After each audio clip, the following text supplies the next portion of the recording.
मेरी तरफ से मेरे तमाम दोस्तों, अजीजों, बहन भाइयों को अस्सलाम वालेकुम।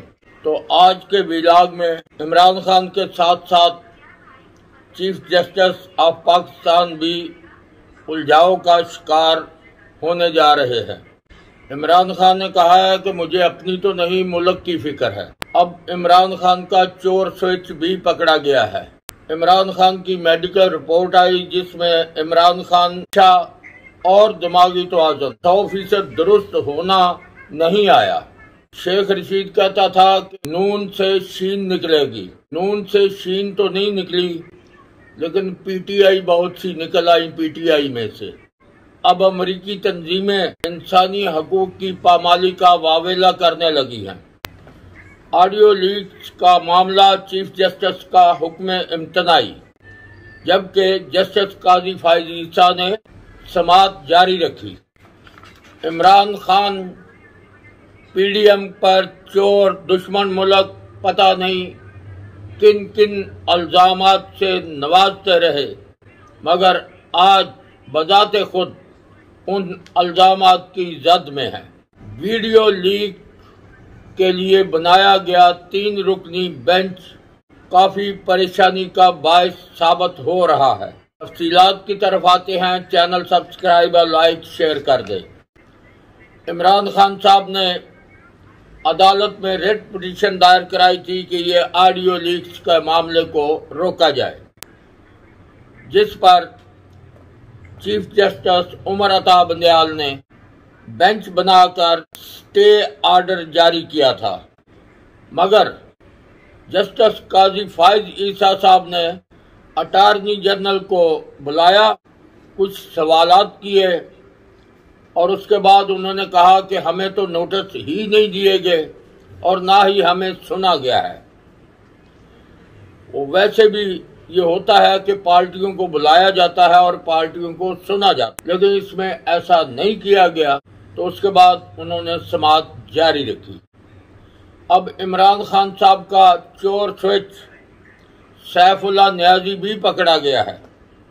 अब सैफुल्लाह नियाजी उनका अकाउंटेंट था, उनके सारे मामलात वही हैंडल करता था, चाहे फॉरेन फंडिंग हो, अपने अस्पतालों का हो, पार्टी फंड का मामला हो, जो भी। तो अब वो पकड़ा गया है।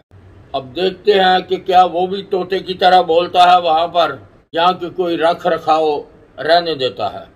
वैसे तो इससे पहले हमने देखा है कि जो भी पीटीआई का रहनुमा पकड़ा गया है उसने जाके पटारी खोल दी है और वो इमरान खान के लिए मुश्किलात ही साबित हुई। तो इमरान खान साहब का जो मेडिकल चेकअप किया गया था उसमें ये बात बताई गई है कि इमरान खान साहब नशा बहुत ज़्यादा इस्तेमाल करते हैं और इसके अलावा उनका दिमागी तवाज़ुन भी दुरुस्त नहीं है। अब अमरीकी तंजीमों को इंसानी हकूक की पामाली की बहुत फिक्र लाहक हो चुकी है। उनको अमरीकी डोनाल्ड ट्रंप की मुल्क में लाकानूनियत नज़र नहीं आई। उनको इंडिया की कश्मीर में और इसराइल की फ़लस्तीन में गुंडागर्दी, कत्लेआम और मनमानियां भी नज़र नहीं आ रही। लेकिन पाकिस्तान में जब हालात को कंट्रोल करने की कोशिश की गई, क्योंकि वो बहुत ज़्यादा खुश हो रहे थे कि आर्मी तनसीबात पर हमले हो रहे हैं, लाकानूनियत हो रही है, बगावत करने की बातें हो रही हैं, उस वक्त ये अमरीकी तंजीमें बहुत खुश थीं। अब जब उन्होंने देखा कि पाकिस्तान की हुकूमत और अफवाज पाकिस्तान इसको कंट्रोल करने जा रही, बल्कि कंट्रोल कर चुकी है काफ़ी हद तक, तो अब उनको फिक्र भी लाहक हो गई, उनके लिए परेशानी भी बन गई, क्योंकि उनके जो मंसूबे थे, वो जो पाकिस्तान में कराना चाहते थे, जो एटमी तनसीबात पर पाबंदियाँ लगाना चाहते थे, मुख्तलिफ तरीके से पाकिस्तानी अवाम को परेशान करना चाहते थे, अब उनको नज़र आ गया है कि मौजूदा हुकूमत और chief of army staff general Asim Munir Shah साहब, उनकी जो उनके इरादे थे उनकी राह में रुकावट है, ना सिर्फ रुकावट है बल्कि उनकी तरफ से लगाई जाने वाली पाबंदियां या IMF की तरफ से परेशानियां बनाने के लिए जो हिकमत अमली तैयार की जा रही थी, उससे अब ये पीछे हट रहे हैं पाकिस्तानी। और पाकिस्तानी हुकूमत जो है वो उन्होंने अपना किबला तब्दील करके चाइना की तरफ कर लिया है और चाइना पाकिस्तान में आकर तरक्याती मंसूबों में मुआवन साबित हो रहा है। CPEC पर काम कर रहा है। रूस, ईरान, सऊदी अरब, बल्कि दुबई, ये सारी जितनी रियासतें, इस्लामी रियासतें भी हैं, ये सारी मिलकर अब एक प्लेटफार्म पर आ रही हैं। तो इसकी बहुत ज़्यादा जो तकलीफ महसूस हो रही है अमेरिका में, उसकी आवाज़ें जो दूर दूर तक सुनाई दे रही हैं, उससे साबित होता है कि वो पाकिस्तान, वैसे ही हमको पता है कि पाकिस्तान का खैर खा कोई नहीं है। पाकिस्तान को इस हद तक वो रखते थे कि पाकिस्तानी हुकूमतें अपनी ज़बानें बंद रखते थे और वो पाकिस्तान में आकर कई इलाकों में बमबारियां करके अपने टारगेट हासिल कर जाया करते थे। पाकिस्तान को इस्तेमाल करते रहे, पाकिस्तान में अपने अड्डे बनाते रहे।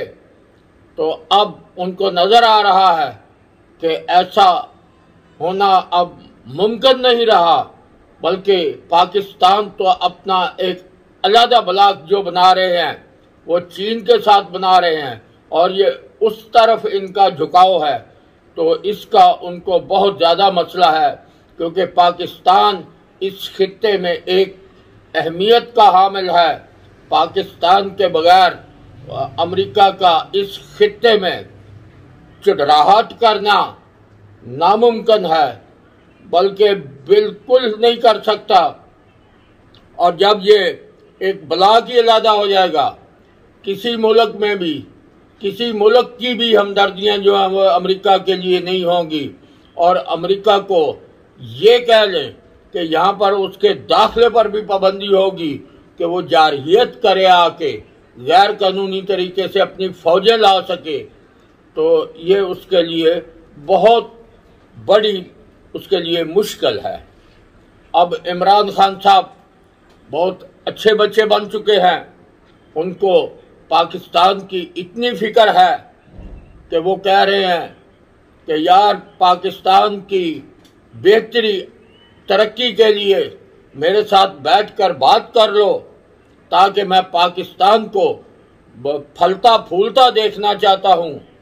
और वैसे वो सिफारिशें अमरीकी तंजीमों से करा रहे हैं, वहाँ पर कंपनियां हायर कर रखी हैं जो उनकी मदद करें, जबकि उनको नज़र आ रहा है कि मौजूदा हुकूमत अमेरिका की अमरीकी पॉलिसियों, जिसमें वो पाकिस्तान को घुटने टेकने पर मजबूर करते रहते हैं, उन पॉलिसियों से पाकिस्तान जब पीछे हटा है, इमरान खान साहब के लिए ये बहुत ही, उनको इसका तकलीफ महसूस हो रही है कि ये क्या होने जा रहा है। मैंने जो CPEC बंद कराया था वो चालू हो चुका है। उसके अलावा चीन यहाँ पर सड़कें बना रहा है, और पाकिस्तान एक अलग ब्लॉक में जा रहे हैं, अमेरिका से वैसे पीछे हट गए हैं।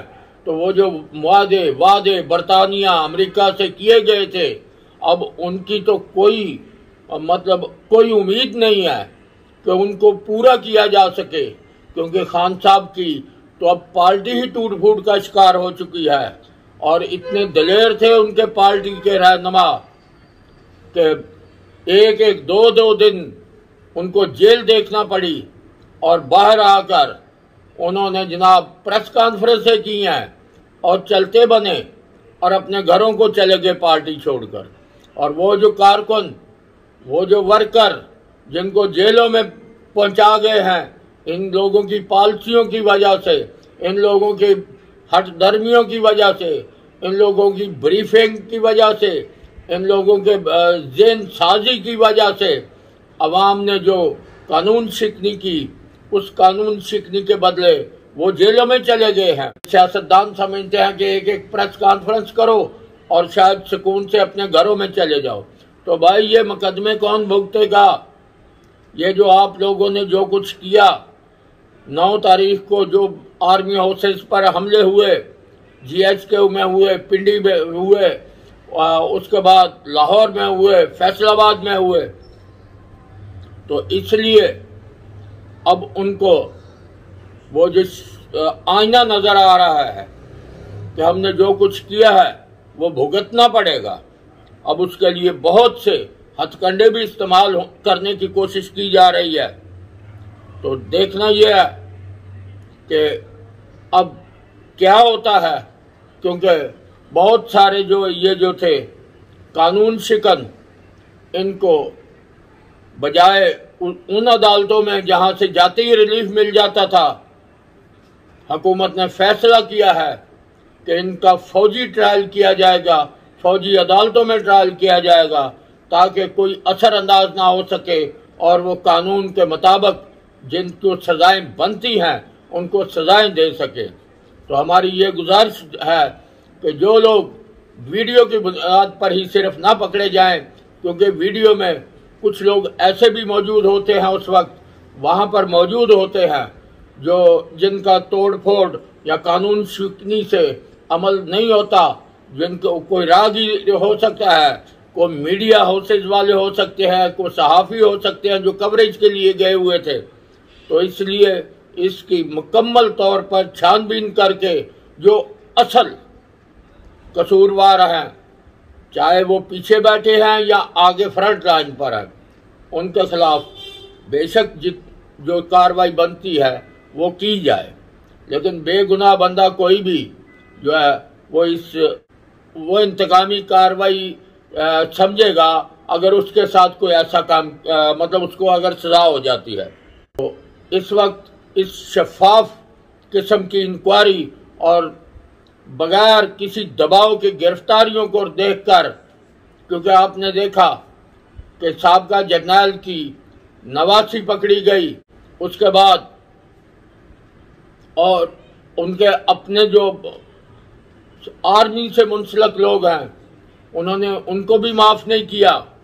तो ऐसे हालात को देखकर अब वो जो लाहौर चीफ जस्टिस के जो दामाद हैं, जो सबसे ज़्यादा एक्टिव थे, अब उनके गिर्द जब घेरा तंग होने लगा है तो उनको महसूस हुआ है कि इसका कोई ना कोई रुकावट बना जाए।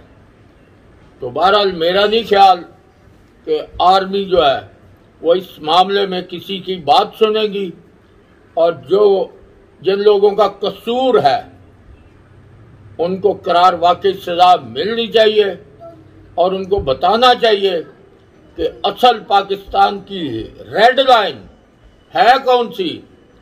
उनको यूथियों को ये समझाया जाता था कि तुम्हारी रेड लाइन इमरान खान है, जबकि कई इमरान आए इससे पहले और कई चले गए, लेकिन रेड लाइन जो है वो रियासत है। इससे पहले क्या कौन से हुक्मरान नहीं गए, कौन से सियासतदान नहीं गए, लेकिन मुल्क अल्लाह के फजलो करम से कायम और दायम है और इंशाअल्लाह क़यामत तक ये कायम रहेगा। तो यहाँ पर मुल्क के साथ साजिशें करने वाले, मुल्क के साथ बगावत करने वाले, और जो इल्ज़ाम इमरान खान के अपने ऊपर लगना होता था उसे फौरी तौर पर अगले पर लगाते थे। किसी को डर्टी हैरी कहते थे, किसी को जाफर सादिक कहते थे, किसी को गद्दार कहते थे, किसी को करप्ट कहते थे। अब ये सारी सिफात उनके अपने अंदर से निकल रही हैं। वो डर्टी हैरी भी खुद बनते जा रहे हैं। मीर जाफर और मीर सादिक का किरदार भी उनका पार्टी अपना किरदार अदा करती रही है, और करप्शन के भी उन्होंने अंबार लगाए हुए हैं। जो जिसका पता था कि ये तोता बोलेगा उसे फौरी तौर पर कोशिश करके बाहर निकाला गया है। तो बाहर का मेरिट पर इंक्वायरी होनी चाहिए और जो जो मुलव्वस है उसे किसी दबाव के तहत, किसी लालच के तहत, किसी साजिश के तहत, किसी हमदर्दी के तहत बचना नहीं चाहिए और जो बेकसूर हैं उनको बिल्कुल एक दिन की भी सजा नहीं होनी चाहिए। तो इसके साथ मैं इजाजत चाहूंगा। चैनल सब्सक्राइब करें, लाइक करें, शेयर करें। खुदा हाफिज। पाकिस्तान जिंदाबाद। अफवाज पाकिस्तान पाइंदाबाद। खुदा हाफिज।